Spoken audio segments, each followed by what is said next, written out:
আমি মনীষা, আমি সাংবাদিক। আগরতলা শহরের বেশ তাবর তাবর সাংবাদিকরাই আছেন যারা আমারে পছন্দ করেন না। অনেক বড় মাপের সাংবাদিকরা আছেন যারা বেশিরভাগই আমারে পছন্দ করেন না।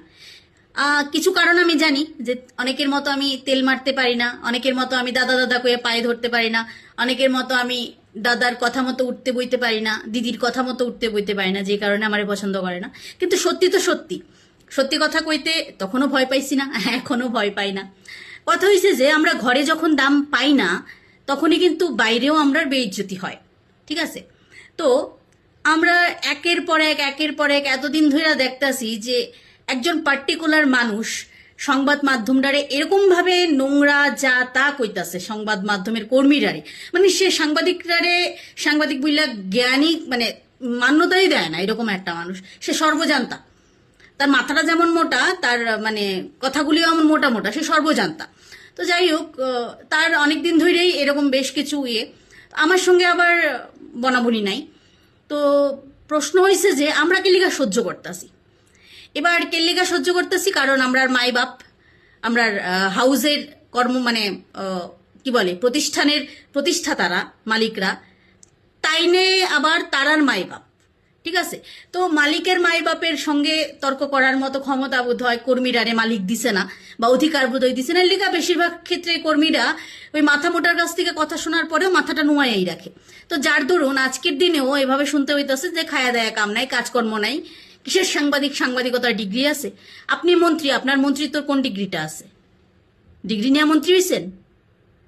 মানলাম অনেকেই সাংবাদিকতার কোর্স করছে না, আমিও করছি অনেক লেটে। যারা কোর্স করছে না তারা কি সাংবাদিকতার মানে জানে না? এটা ঠিক, বড় বড় অনেক হাউজের এখন মালিক হয়ে গেছে এরকম অনেক মানুষ যারা কিনা ঠিকভাবে নিজের নামটাও লিখতে পারে না, পয়সার জোরে সংবাদ মাধ্যমের মালিক হয়ে গেছে।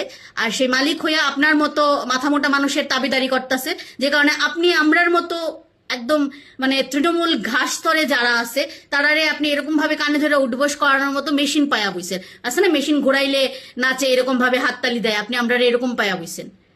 মনে রাখবেন, আমরা আপনার জনগণ না, আমরা সাংবাদিক, আমরা গণতন্ত্রের চতুর্থ স্তম্ভ। আপনি যেমন গণতন্ত্রের একটা স্তম্ভ নিয়ে আসেন, আমরা আরেকটা স্তম্ভ নিয়ে আসি। তো আরেকটা জিনিস কি জানেন, যে আমরা মানে কইতে খারাপ লাগে, আমরা না নিজেরাই কাকের মাংস কাকে খাই, নিজেরা মাংস নিয়ে এরকম টানাটানি করে টুকরা টুকরি করি। তো যে কারণে বোধহয় বাইরের মানুষটাও কোয়ার সুযোগ পায়ালায়। কয়েকদিন আগেও দেখছেন দুই সংগঠনের মধ্যে দুই বিধায়করে নিয়ে, অথচ এই দুই বিধায়কের সঙ্গে অন্যান্য সাংবাদিকরা কোনো নাই, শুধু দুই মাথার সঙ্গে ঝগড়া, এই কারণে সবাই বয়কট করছে। কিন্তু এই ভদ্রলোকরে কেল্লিগা, ভদ্রলোক কোয়া কি উচিত, যাই হোক, এই মাথা মোটা মানুষটারে কেল্লিগা তো প্রশ্রয় দিতে আসেন। আমি প্রত্যেক হাউসের মালিকরা রেখো, আপনার কি ন্যূনতম বিবেক নাই যে এই মানুষটারে আমরা তারপরেও প্রমোট করতেছি, এই মানুষটারে আমরা মাথায় তুলে লইয়ে যেতেছি, এই মানুষটার এগেনস্টে কি লিগে আপনারা যাইতেছেন না? আপনারা কিছু কইতেছেন না। আপনারা গ্রাসরুটে যারা আছে, আপনারা যে কর্মীরা যারা, তারা আপনারা হাউসটা টিক্কা আছে, সেই কর্মীরা তো প্রত্যেকদিন মান সম্মান যাইতেছে। তারা কি মানুষ না?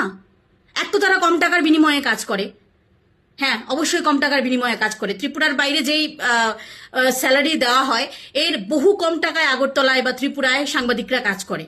তো এত কম টাকার বিনিময়ে তাদের ঠিক সেরকম কোনো বেনিফিটও নাই, তারপরেও তারা কথা শুনে যাইতে হইব, তবে একজন মাথা মোটার কাছে। রাজ্যের মুখ্যমন্ত্রী যে এখানে সাংবাদিকরা মাথায় তুলে রাখে, তাই না? কে তো সব ননসেন্সগিরি। এবার এটিও আমরা সহ্য করুম, কোনো প্রতিবাদ হইতো না।